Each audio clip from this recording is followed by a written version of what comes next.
Today we're diving into a very dark topic, but as you know, we must have the darkness in order to embody the light. So today I would like to talk about curses. I'm going to dive deep into curses, and I'm going to be doing it through a story. And the story is of John and Lily. They are, and John's ex-wife, Nora. And I'm going to be giving very detailed examples on what is a black curse, how to know that someone cursed you, and also why you should never curse anyone. Never, ever, ever. I will also offer some sex magic rituals, of course. So stay tuned to the end. Subscribe, hit the like button, and share this with anyone you think will like this. Thank you for supporting my channel. Thank you for supporting my work, for buying my books and following me and really honoring the temple and all of the wisdom that comes with it. As I continue to share the sacred wisdom to awaken humanity to our greatest potential. So in order to release ourselves from the slavery of black magic that is controlling all of us right now, we must understand black magic. And this is one of my missions, to really explain in simple terms, what is magic, what is black magic, what is white magic, what is baneful magic, and how can we free ourselves into our divinity and not be controlled and manipulated by black magic forces. First, let's begin with a story. John and Lily, two clients of mine, fell in love. John has 3 children with his ex-wife, Nora. Lily is a highly spiritual and conscious woman who swept John into a world of medicine, shamanic work, and deep self-discovery.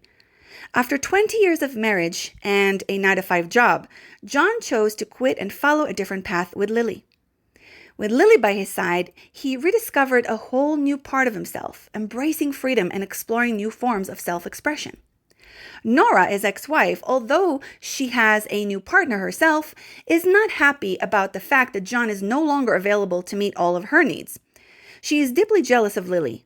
After obsessively stalking Lily's social media, she created a narrative that Lily is evil and cannot be trusted, a dangerous witch unfit to be around her children. But the truth is, Nora doesn't even know Lily. She has never met her, despite Lily's multiple heartfelt attempt to connect to her, show respect, and honor the shared family space. This isn't truly about Lily. It's about Nora losing control and the painful, unconscious stories women tell themselves and others when they feel replaced.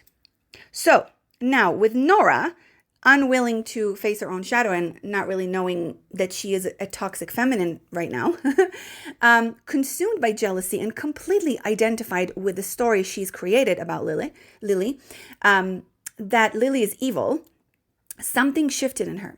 She's no longer just hurt or angry. She becomes obsessed. And in this obsession, something darker happens and awakens. For the first time in her life, Nora crosses a line she never thought she would. Desperate to reclaim control and break the bond between John, her ex-husband, and Lily, she reaches out to a woman who deals in black magic.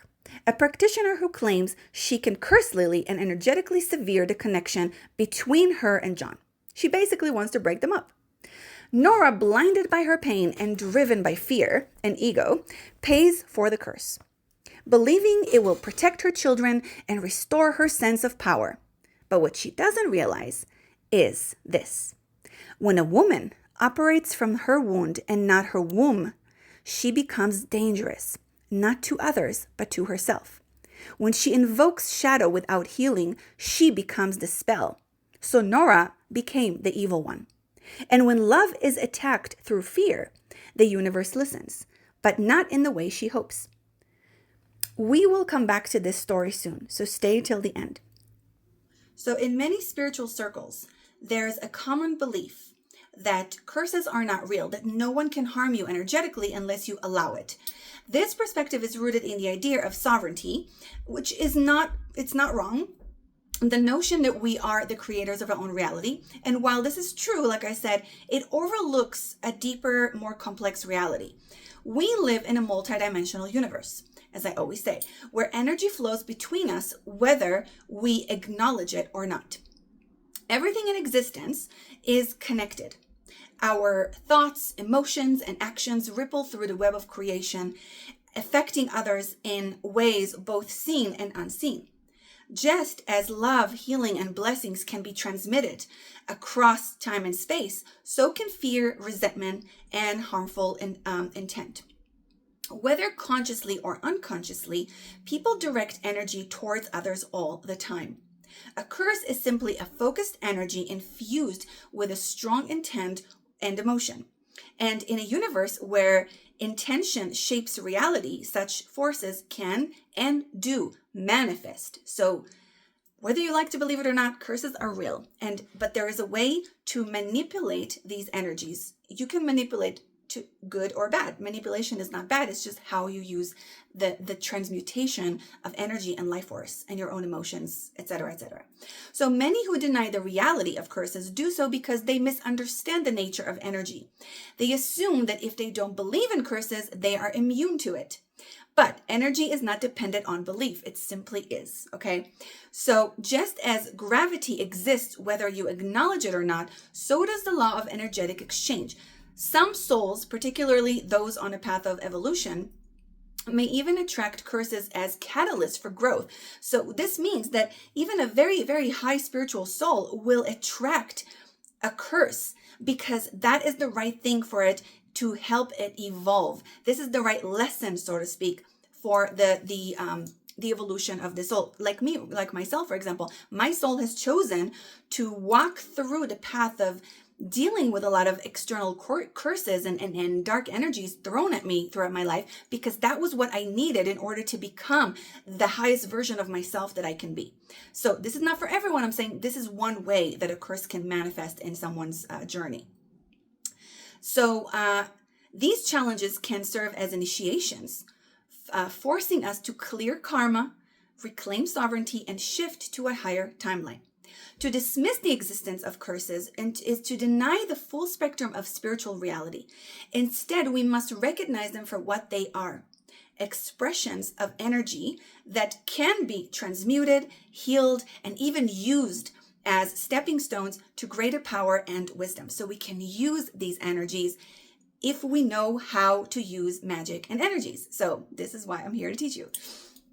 So let's move on to this next part. So let's talk about signs that someone has done black magic against you, okay? If you suspect that someone has cast black magic on you, there are several common signs to look out for.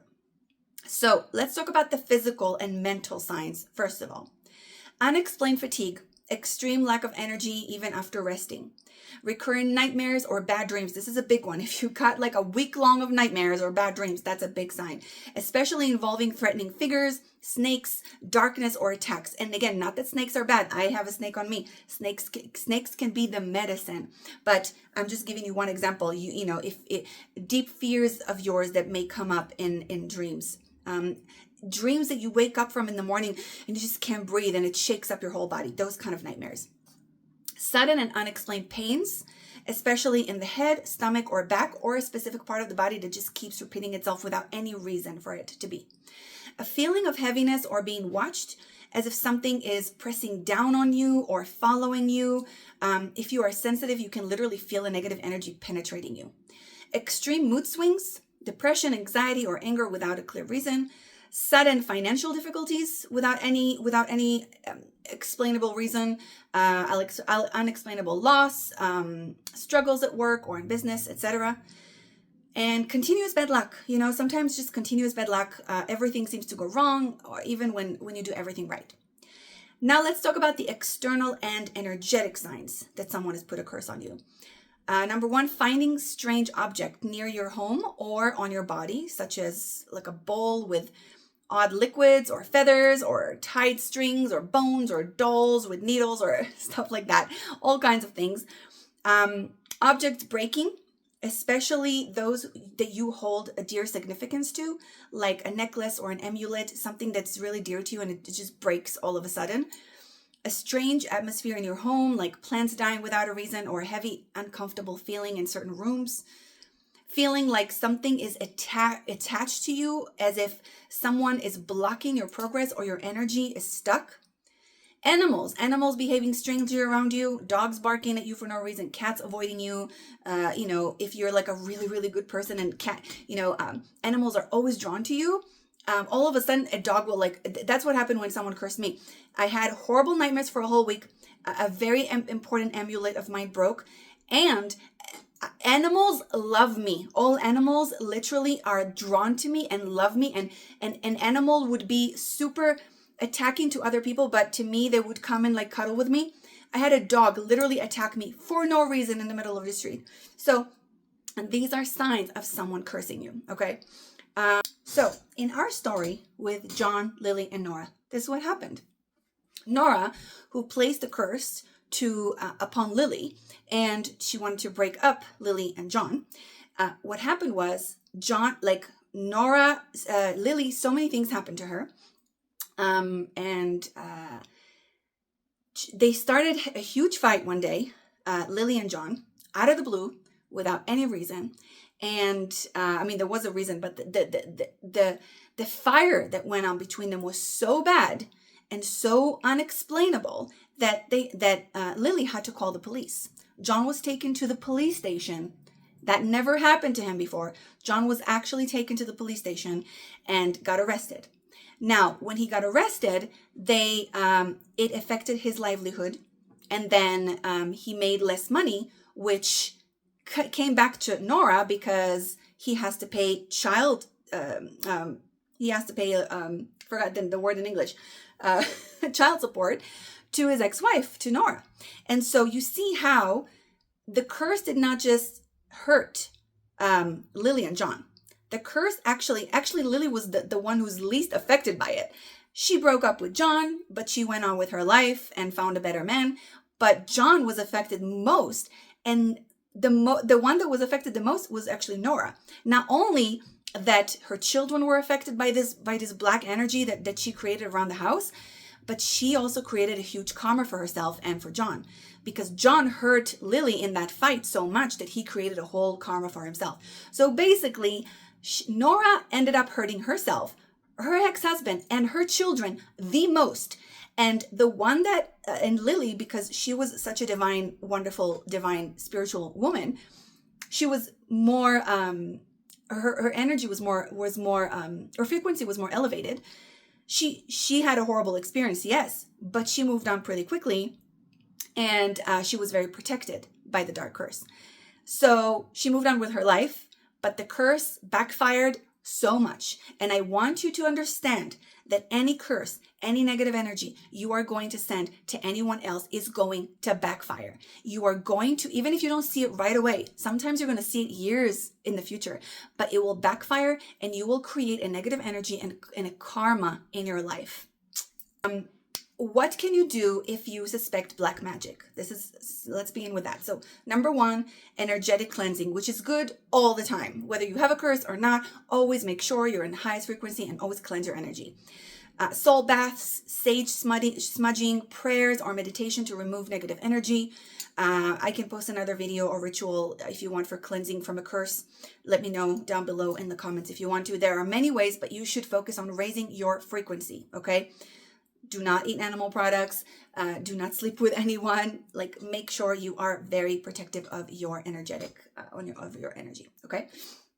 So let's continue, guys. Number 3, home purification. Cleaning the home. Keeping your house clean and tidy is very important. Bad spirits love mess, especially dirty floors. So you want to make sure your house is always clean and is always tidy. So cleaning it with salt water, make a bowl with salt water, bless the water and clean your floors with it. Using white candles. A white candle is always good to have in your home just for purification, and reciting prayers or spells or mantras to block negative energies. And these spells, you have to create them for yourself and use your voice and your emotions and your energy. Number 4, identifying the source. So if you're sure someone has sent negative energy your way, you can perform a ritual to return the energy to its source. Like using a mirror, so the image, you can use the image of a mirror with your imagination, a mirror surrounding you, like a bowl, a bowl of mirror made of mirror, that any bad energy that comes to you will be returned to sender. or actually placing an actual mirror in your home on your altar specifically for that, blessing the mirror, cleansing the mirror, and you can write sigils on the mirror, write the intention on the mirror, that this mirror will be a protective mirror, that every bad energy will be sent back to sender. So number 5, strengthening your aura. So practicing breath work, sacred sex magic, like I always teach, and working with elements of light and earth to fortify your energetic field. Give offerings to the Divine Mother, or even a donation. A donation of money is really, really big I donate money every single month, even when I don't make money, because you always want to keep the energy of giving flowing through you. And it's an offering to the universe as well. So and it's also a way to clear karma. So with the energy of money. And remember, read my book, Sex Magic Evolution and Symbols of Sex Magic, if you want to go deeper into all the rituals and understanding what sex magic really is, since we brought up sex magic.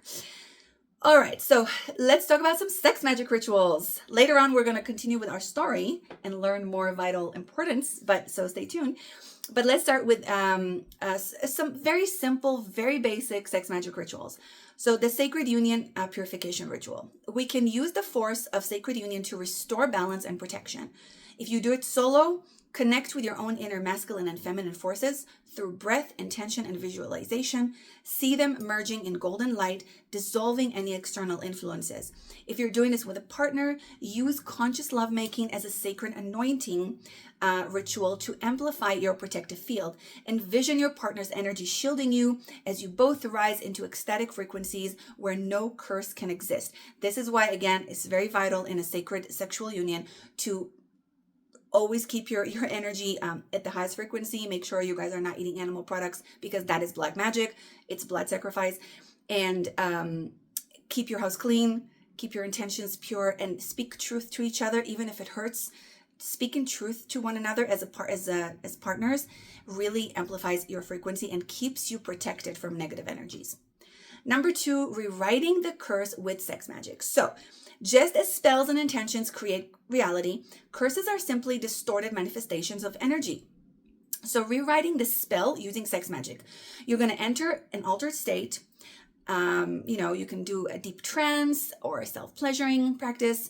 Speak a new reality. Like, I'm going to give you an example. I am sovereign, untouched, and eternally free. Only the highest light and love can touch me and penetrate my field. Something like that. Charge a sacred object, like anointing a candle, crystal, or offering, with your orgasmic energy, and set the new timeline in motion. So you're creating a completely new timeline where you are untouched by negative energies. And again, I'm giving you very, very basic ideas here. You have to use your imagination and your emotions and trust yourself when you're doing these spells. Always clean environment, cleanse the space.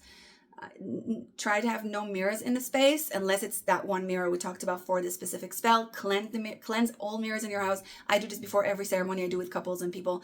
There's so many things I could talk about. I could literally have like 20 hours just teaching you how to cleanse a space. So yeah, just make sure to protect your energy. Number 3, the fire and blood ancestral release.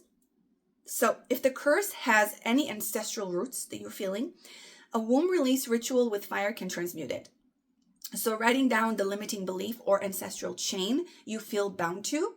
Use menstrual blood if you have it, or a red candle to charge the release with divine feminine power. Burn the paper and declare. Again, you have to create your own spell. I'm giving you an example. I release all bonds, spoken or unspoken, my blood, my fire, my truth, sovereign and whole. Okay? When you're creating spells, you have to feel them. Every word has to feel something in your body. Number 4, the 7 gates of sacred sexual union purification. So in this, for example, you can use all energy centers to unlock and remove energetic imprints from your field. By the way, in my Sex Magic Couples Retreat in Joshua Tree this year, only 2 more spots left. I am doing the most powerful 7 gates portal ritual with the couples. It's a once in a lifetime opportunity. So 2 more spots. You have to have an interview if you haven't worked with me yet on my website. Go check it out. And early bird is ending soon, so I will check it out really soon. Let's finish with this one. So you could do Simply meditate on each energy center in your body, each chakra, to remove any blockage. Ask what it needs and clear it in any way that the body needs to. Align and fill it with new light. Again, I'm doing it very basic here. I can't, obviously, it will take me an hour to just speak about every example I'm giving you. So try to use your imagination, and if you want to book a session with me and I can help you, guide you through cleansing of these things one-on-one, go ahead and do that on my website. So the priestess invocation of Isis and Lilith, this is very powerful for the sex priestesses among us. Call upon their fierce protection and pure love. And again, you cannot call upon the energies of Isis and Lilith if you're not absolutely pure and absolutely in integrity. They will not come. You might see a different version of them, a fake version of them from the spirit realm, or maybe some sort of a demonic entity. You cannot contact such high entities and such high frequency and vibration and codes when you are in a low frequency. So if you're eating animals, if you're sleeping around, if you're lying to everyone, if you're not living in integrity, do not invite Isis and Lilith. I recommend you. You have to be in integrity, and when you're connecting with such sacred powers, you have to walk the sacred path. I explain this to everyone in my initiations. This is no bullshit. If you call yourself a sex priestess and you think that you're meant to sleep with everyone, you do not know what a sex priestess is. Please do not use that word. I will go on a rant right now because it makes me really pissed off. Do not use sex magic and sacred sexuality as beautiful words to put it on a lack of integrity. A sex priestess is not here to sleep with everyone. A sex priestess is here to transmute the shadows of humanity into light, to help humanity evolve. All right. So do not use these terms if you are not living in integrity, and if you are here to just use your sexual energy without no responsibility. Please, this is not your channel to watch.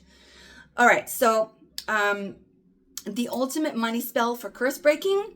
So seduce the energy of money. This is a spell where you actually seduce the energy of money. Money is divine masculine energy. So treat it as a lover rather than a force outside of you. Engage in an offering ritual where you gift money to a high vibrational cause, like animal sanctuary or temple or your sacred work.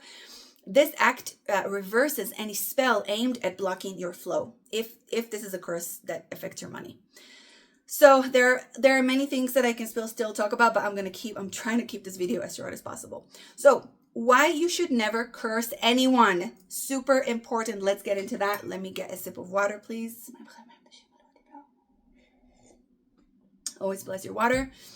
So cursing someone might seem like an act of power, but in a multidimensional universe governed by energetic laws, it comes with serious risks, both spiritual and karmic. Here's why.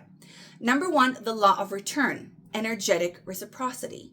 Energy does not disappear. It just moves in cycles. Whether you send it out, especially with strong emotion and intent, when you're like angry at someone or hating someone or wanting to hurt them, it will eventually return to you. So often multiplied. So it will return to you like 10 times more.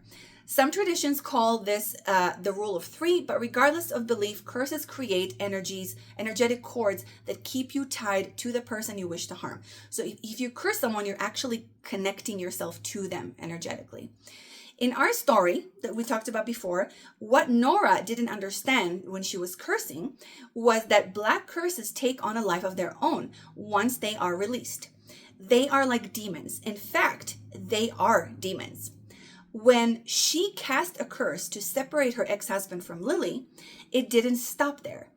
When John was arrested, the curse extended its reach, affecting its livelihood, because then he lost a job and then he didn't make enough money. But now the children, whether they're together, whether she likes it or not, are feeling the weight of this negative energy. And also she's not getting enough money from him. So it lingers in John's heart. It spreads through the house and it remains with Nora herself. So she basically cursed herself a lot more than she cursed Lily or John. Binding yourself, now number 2 is binding yourself to lower vibrations. A curse is a form of dark magic. And dark magic operates at a low frequency. When you curse someone, you anchor your own energy to anger, hatred, or revenge. This makes it harder to ascend spiritually, weakens your own aura, an energetic field, and it can attract negative entities or thought forms that feed off those emotions. Because remember, a curse is a thought form, and therefore it is a demonic entity. So when you're cursing someone, you are creating a demonic entity. Think about that. So Number 3 is unexpected consequences. Curses are wild forces once released. You cannot control them once you release them. If the person you curse has a strong protection, ancestral backing, or high vibrational field, the curse may backfire or be redirected to you. So especially with me, like many people try to curse me in this lifetime, many. And I am so protected, it's not even a joke. Like I cannot even describe to you how protected I am. So it always will backfire on them, and I always see them. I always see it in their real life, what is happening to them.